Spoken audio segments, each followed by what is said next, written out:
ఈరోజు మనతో పాటు ఉన్నారండి శృతి గారు. శృతి గారు ఈరోజు మనతో ఎందుకున్నారు అంటే, చాలామంది అంటే చిన్నల నుంచి పెద్దల వరకు ప్రతి ఒక్కరు ఫేస్ చేస్తున్న ప్రాబ్లమ్ తెల్ల వెంట్రుకల సమస్య, గ్రే హెయిర్ ప్రాబ్లమ్. ఈ ప్రాబ్లమ్ నుంచి బయటపడడానికి ఈరోజు నేను చెప్పబోయే రెమెడీ పర్ఫెక్ట్‌గా పనిచేస్తుంది. కరెక్ట్‌గా నేను చెప్పినట్టు మీరు రెగ్యులర్‌గా అంటే కరెక్ట్‌గా ఒక 3 టైమ్స్ మంత్‌లో 3 టైమ్స్ మీరు వాడారంటే, ఇది నేను చెప్పినట్టు మీరు వాడారంటే అంటే తెల్ల వెంట్రుకల ప్రాబ్లమ్ పూర్తిగా వెళ్ళిపోతుందంటున్నారు. ఇది ఎలా సాధ్యమో మేడం ద్వారానే తెలుసుకుందాం. నమస్తే అండి. నమస్తే. మేడం తెల్ల వెంట్రుకల సమస్య అంటే మనకు లేవనుకోండి. ఉన్న వాళ్ళ విషయం అంటే చాలామంది బాధపడుతుంటారు. అంటే స్కూల్ పిల్లలైతే స్కూల్‌కి వెళ్ళాలంటే స్కూల్‌లో అక్కడ ఇన్సల్ట్. అంటే పక్క పిల్లలు మాట్లాడడం వాళ్ళ మాటలతో ఇబ్బంది పడి ఇంటికొచ్చి వాళ్ళు స్ట్రెస్ ఫీల్ అయ్యి ఇంట్లో వాళ్ళతో చెప్పుకోలేక బాధలు ఇలా ఫీల్ అవుతుంటారు. అలాంటి వారికి చక్కటి రెమెడీ ఉంది. ఈ రెమెడీని వాళ్ళు షూర్‌గా ఇంట్లో తల్లిదండ్రులు గమనించి చిన్న పిల్లలకి గానీ, పెద్దవాళ్ళు గానీ ఇది రెగ్యులర్‌గా ఇలా అప్లై చేసుకుంటే మీరు చెప్పినట్టు అప్లై చేసుకుంటే ఈ ప్రాబ్లమ్ నుంచి బయటపడతారంటున్నారు గదా! అది మనం అందులో ఏ ఇంగ్రీడియెంట్స్ వాడుతున్నాం? ఎలా న్యాచురల్‌గా మనకు గ్రే హెయిర్ ప్రాబ్లమ్ వెళ్ళిపోతుంది? సో, చాలా వరకి చిన్న పిల్లల నుంచి పెద్దవాళ్ళ వరకు చూసుకుంటున్నట్టయితే తెల్ల వెంట్రుకలు యెస్. చాలా వరకి తెల్ల వెంట్రుకల సమస్య ఈ మధ్య కాలంలో ఎక్కువైపోతుంది. అండ్ కొంతమంది దాన్ని టేక్ ఇట్ ఈజీగా తీసుకొని లైక్ ట్రెండ్ సెట్ చేద్దాము, వైట్ హెయిర్ ఒక ట్రెండ్ లాగా కొంతమంది ఫీల్ అయితే, కొంతమందిలో ఏంటంటే షైగా ఫీల్ అవుతూ ఉంటారు. ఇంత చిన్న వయసులో ఓల్డ్ లుక్ వస్తుంది, అండ్ ఇంకా చాలా ఏజ్ ఉంది, అండ్ అప్పటి వరకు వైట్ హెయిర్ వచ్చిందంటే హెయిర్ ఫాల్ అవుతుందేమో అనేసి భయపడుతూ ఉంటారు. అండ్ తర్వాత కంప్లీట్గా బట్టతల వస్తుంది. సో ఇట్లా బాల్ హెడ్నెస్ ఇవన్నీ చాలా వరీస్ ఉంటాయి వాళ్ళకి, అండ్ గ్రోయింగ్ పిల్లల్లో కూడా. అండ్ పెద్దవాళ్ళల్లో ఏంటంటే ఏజ్ రిలేటెడ్గా వచ్చేవి కామన్ ఉంటుంది. ఓకే. బట్ చిన్న పిల్లల్లో ఆల్మోస్ట్ ఒక 5 ఇయర్స్ నుంచి అండ్ 35 ఇయర్స్ మధ్యల వరకు ఏంటి అంటే ప్రిమెచ్యూర్ గ్రేయింగ్ ఆఫ్ హెయిర్ అని అంటారు. ఓకే. అంటే వయసుకి మించిన హెయిర్ అనేది వైట్ అయిపోవడం, గ్రేయిష్ కలర్ అవ్వడం, వైట్ అవ్వడం ఇట్లా జరుగుతూ ఉంటుంది. So half of the hair వరకు ఏంటంటే ఒక వెంట్రుకను తీసుకుంటే హాఫ్ వరకు గ్రే కలర్ ఉంటుంది, హాఫ్ వరకు బ్లాక్ కలర్ ఉంటుంది. ఓకే. సో ఇట్లా చాలా రకాల సమస్యలు ఒక్కొక్కరికి ఒక్కొక్క విధంగా ఈ premature greying of hair and అలాగే వైటనింగ్ ఆఫ్ హెయిర్ అనేది రావడం జరుగుతుంది. సో ఇది ఏంటంటే మేల్లో ఫీమేల్లో కూడా ఈక్వల్గా ఉండడం అనేది జరుగుతుంది. సో ఎందుకు అట్లా వస్తుంది అని అంటే, ఒకటి జెనెటిక్ టెండెన్సీ, అంటే వంశపారపర్యంగా ఏదైనా ఉందా అలాంటి సమస్య. ఓకే. నెక్స్ట్ వచ్చేసి వాళ్ళు తీసుకునే ఆహార పదార్థాలు, అంటే వాళ్ళు తీసుకునే ఫుడ్ మెటీరియల్స్లలో మినరల్స్, వైటమిన్స్, యాంటీ ఆక్సిడెంట్స్ ఏవైనా డెఫిషియెంట్గా ఉన్నాయా. సో దానివల్ల కూడా మనకి ప్రిమెచ్యూర్ గ్రేయింగ్ ఆఫ్ హెయిర్ అనేది రావడం జరుగుతుంది. ఓకే. అలాగే కొంతమందికి ఏంటంటే స్ట్రెస్, హార్మోనల్ ఇంబ్యాలెన్స్, దీనివల్ల కూడా మనకి గ్రేయింగ్ ఆఫ్ హెయిర్ అనేది అవ్వడం జరుగుతుంది. అండ్ ఇంకొకటి మేజర్గా చూసుకున్నట్టయితే థైరాయిడ్ పర్సన్స్లో కూడా చాలా వరకు గ్రేయింగ్ ఆఫ్ హెయిర్ అనేది చూస్తాం. అండ్ ఇంక ఇవన్నీ కాదు, అన్నీ నాకు ఏవీ లేవు, సూపర్ హెల్దీ, అన్నీ నార్మల్గానే ఉంటాయి, ఏ టెస్ట్ అయినా చేయించండి అన్న వాళ్ళకి కూడా గ్రేయింగ్ ఆఫ్ హెయిర్ అనేది ఉంటుంది. ఎందుకు అనంటే వాళ్ళకి ఎన్విరాన్మెంటల్ పొల్యూషన్. మేడం ఇప్పుడు మనం ఈ రెమెడీలో ఇప్పుడు మనం మీరు చెప్తున్న రెమెడీ పూర్తిగా గ్రే హెయిర్‌ని బ్లాక్ హెయిర్‌గా కన్వర్ట్ చేస్తుందా? కంపల్సరీ మీకు గ్రే హెయిర్ నుంచి నార్మల్ బ్లాక్ హెయిర్, అంటే కొంతమందికి బ్లాక్ హెయిర్ ఉంటుంది వాళ్ళ టెక్స్చర్ ప్రకారంగా, కొంతమందికి బ్రౌన్ హెయిర్ ఉంటుంది. సో వాళ్ళది ఏదైతే హెయిర్ టెక్స్చర్ ఉంటుందో ఆ కలర్కి కన్వర్ట్ అవ్వడానికి 200% గ్యారంటీగా మీకు కలర్ చేంజ్ అవ్వడం అనేది జరుగుతుంది. అండ్ ఇదేంటంటే ఒక క్రమ పద్ధతిలో వాడాలి. ఓకేనా. సో అండ్ దీంతో పాటుగా మనం హెయిర్ హెల్తీనెస్ని కూడా చూసుకుంటూ రావాలి. అలా చేస్తూ వస్తే మీకు గ్యారంటీడ్ రిజల్ట్స్ అనేది వస్తుంది. మేడం అంటే దీంతో పాటు అంటే మనం ఇప్పుడు హెయిర్‌కి అప్లై చేస్తున్నాం కదా దీన్ని. హెయిర్‌కి అప్లై చేసినప్పుడు డాండ్రఫ్ ప్రాబ్లమ్ ఉంది. డాండ్రఫ్ ప్రాబ్లమ్ కూడా దీనివల్ల వెళ్తుందా మన రెమెడీతో?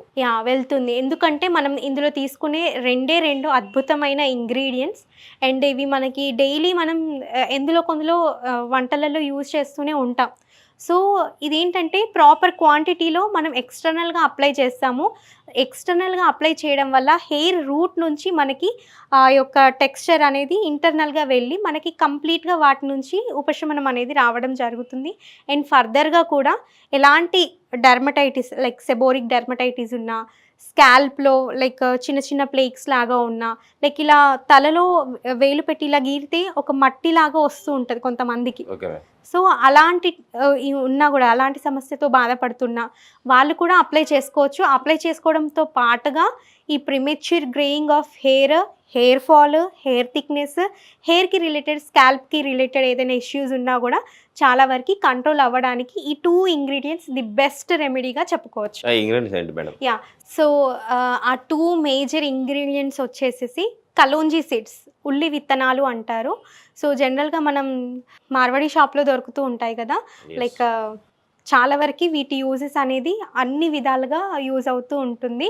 అండ్ మేజర్గా ఇప్పుడు చూసుకునే దాంట్లో మేజర్ ఇంగ్రీడియంట్ వచ్చేసి కలోంజీ సీడ్స్, ఉల్లి విత్తనాలు, అలాగే మనకి ఉసిరికాయ. ఓకే.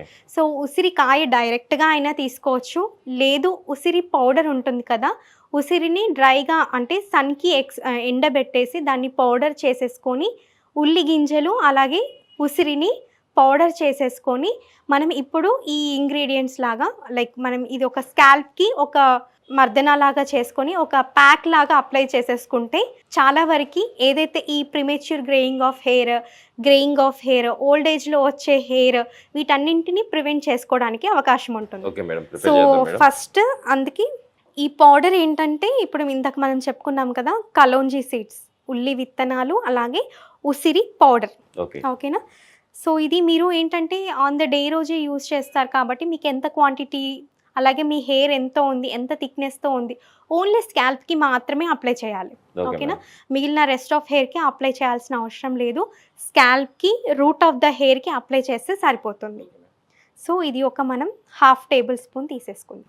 ఓకే. సో ఇది ఏంటంటే సెమీ లిక్విడ్ క్వాంటిటీలో ఉండాలి. ఓకే. మైల్డ్ పేస్ట్ లాగా. ఓకేనా? ఒక 1/2 టేబుల్ స్పూన్ మనం పౌడర్ తీసుకున్నాము, అలాగే ఒక full table spoon of oil. A oil madam? Coconut, virgin coconut oil ఉంటుంది కదా. సో దీన్ని బాగా మిక్స్ చేసుకోవాలి. ఇది సర్క్యులర్గా మిక్స్ చేసుకుంటే సరిపోతుంది. Okay ma'am. కలర్ కూడా యాక్చువల్లీ మనము బయట కెమికల్ అంటే మన హెయిర్ కలర్ చేంజ్ అవ్వడం, హెయిర్ డైస్ యూస్ చేస్తూ ఉంటారు కదా చాలా వరకు బయట. సో వాళ్ళ కలర్ టెక్స్చర్ చూస్తే కూడా ఇదే విధంగా ఉంటుంది. సో అదేంటంటే artificial ingredients and chemical compositions ఎక్కువగా ఉంటాయి అండ్ ఫర్దర్ హెయిర్ డ్యామేజ్ కూడా ఉంటుంది. బట్ ఇందులో అలా ఉండదు, న్యాచురల్ వే ఆఫ్ ప్రాసెస్లో ఉంటుంది కాబట్టి. అండ్ ఆయిల్ వల్ల మనకి ఏంటంటే మంచి థిక్నెస్ వస్తుంది, అండ్ కోకోనట్ కదా మంచి హెయిర్ గ్రోత్ ఉంటుంది, అండ్ ఫంగస్ అట్లాంటివి ఏమైనా ఫామ్ అయినా లైక్ మనం చెప్పుకున్నాం కదా, లైక్ సెబోరిక్ డెర్మటైటిస్ అవ్వచ్చు, వెంట్రుకలలో డస్ట్ ఫార్మేషన్ అవ్వచ్చు, ఇవన్నీ కూడా కొబ్బరి నూనె ద్వారా కంట్రోల్ అవుతుంది. అదేవిధంగా ఉసిరి వల్ల ఏంటంటే హెయిర్ అనేది స్ట్రెంగ్త్ ఉండి స్ట్రాంగ్ అయిపోయి షైనీ అవుతుంది. కొంతమందికి ఏంటంటే హెయిర్ ఎంత ఉన్నా, గ్రే హెయిర్ ఉన్నా కూడా డల్ లుకింగ్ ఉంటుంది, వాళ్ళకి నిర్జీవంగా ఉండడం అనేది జరుగుతుంది. ఈ ఉసిరి వల్ల ఏంటంటే ఆ హెయిర్ అనేది షైనీ టెక్స్చర్కి రావడం అనేది జరుగుతుంది. అండ్ కలోంజీ సీడ్స్ వల్ల హెయిర్ అనేది బ్లాక్గా కన్వర్ట్ అవ్వడానికి చాలా వరకు అవకాశం ఉంది. సో ఇది ఏంటంటే ఆల్మోస్ట్ ఒక 100 పీపుల్లో ప్రూవ్ చేసిన తర్వాతనే మనం ఫర్దర్గా ఇది డిస్ప్లే చేయడం అనేది జరుగుతుంది. ఇలా కంప్లీట్గా ఇలాంటి టెక్స్చర్కి రావాలి, మరీ థిక్గా ప్యూర్ పేస్ట్ లాగా కన్వర్ట్ చేసుకోవద్దు. ఇలా ఉంటే ఏంటంటే దీనిలో ఉండే ఏవైతే మంచి ఔషధ గుణాలు ఉంటాయో మన హెయిర్కి అప్లై అనేది వెళ్ళడం అనేది జరుగుతుంది. And premature greying of hair అంటే రూట్స్ నుంచి మొదలవుతూ ఉంటుంది. ఇప్పుడు మనం ఏది తీసుకున్నా కూడా రూట్స్లోనే అప్లై చేయాలి. లేదు నేను రూట్స్కి అప్లై చేయను, నాకు పైన హెయిర్ ఉంది కదా, అక్కడే వైట్ హెయిర్ వస్తుంది కదా, నేను జస్ట్ పైనకి ఒక పూతలాగా అప్లై చేస్తాను అని అంటే అది అలా ఉండదు. ఆ హెయిర్ అనేది షట్ డౌన్ అవుతూ ఉంటది. సో మన అంటే స్కాల్ప్ నుంచి గ్రే హెయిర్ చేంజ్ అయ్యి మళ్ళీ బ్లాక్ గా కన్వర్ట్ అయ్యి వస్తుంది. రూట్ నుంచి రావాలి. ఏదైనా కూడా చెట్టు మొదలు అంటారు కదా, విత్తనం నుండి అంటారు. అలాగే మన స్కాల్ప్ లో ఒక భూమి లాగా తీసుకుంటే మన హెయిర్ ఫాలికిల్ అనేది ఉండే ఒక ఫాలిక్యులర్ హోల్ నుంచి రావాలి. సో కాబట్టి మనం ఈ అప్లికేషన్ కూడా మనం ఒక నార్మల్గా తీసేసుకొని ఒక పాయలాగా తీసేసుకొని రూట్స్ నుంచి మనం అప్లై చేసేసి మర్దన చేయాలి. జస్ట్ ఇలా ట్యాప్ చేస్తూ సర్క్యులర్గా మోషన్లో ట్యాప్ చేస్తే సరిపోతుంది, మరీ ప్రెషర్ పెట్టి రుద్దొద్దు. ఓకేనా? సో దీనివల్ల premature greying of hair thickness కానివ్వండి, హెయిర్ కలర్ చేంజ్ అవ్వడము, అండ్ హెయిర్ షైనీ అవ్వడం ఇవన్నీ కూడా మనకి కంట్రోల్లో ఉండడం జరుగుతుంది. సో ఇప్పుడు నేను చెప్పినట్టుగా ఇలా చేసుకున్నాక మనం ఈ ఫింగర్ టిప్స్ ఉంటాయి కదా, ఈ ఫింగర్ టిప్స్ నుంచి తీసేసుకొని మనకి ఏదైతే హెయిర్ కుదుళ్ళు ఉంటాయి కదా, ఆ కుదుళ్ళ దగ్గర మనం అప్లై చేస్తూ రావాలి. ఓకే. టువర్డ్స్ అప్వర్డ్ మోషన్లో వెళ్ళాలి, డౌన్వర్డ్ మోషన్లో రావద్దు. Okay ma'am. ఇలా జనరల్గా మనకి ఇది హెయిర్ ఫాలికల్ అనుకోండి, నా తమ్ముని, ఓకే. ఇది మనకి స్కాల్ప్ అనుకుంటే మనం జస్ట్ ఇలా అప్లై చేస్తూ బ్యాక్వర్డ్ మోషన్లో వెళ్ళాలి. ఓకే. ఓకేనా?